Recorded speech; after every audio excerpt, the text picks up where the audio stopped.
Rồi, chào các bạn và mọi người đang xem nha. Tiếp tục hôm nay mình lên cây 85 nha các bạn.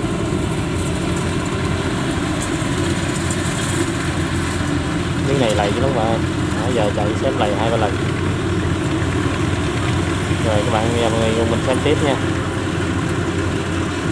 Nãy giờ chạy tới giờ lui không các bạn.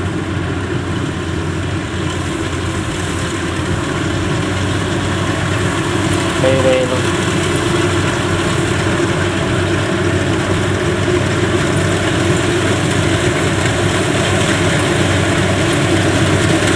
Wow.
Lạng đây luôn các bạn.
lôi chừng nữa công gì rồi nha các bạn.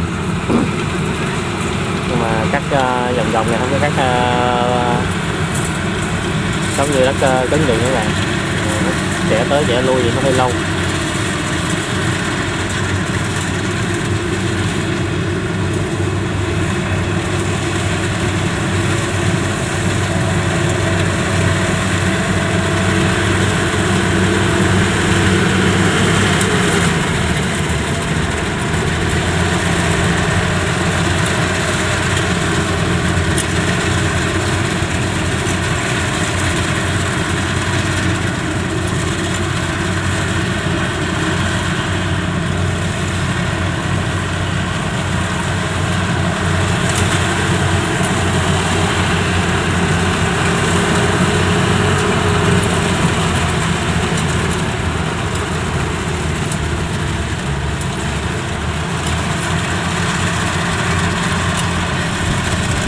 Con 70 trên kia cũng cắt rồi luôn rồi nha các bạn, cắt rồi mới nó xuống rất tiếc như vậy các bạn ơi.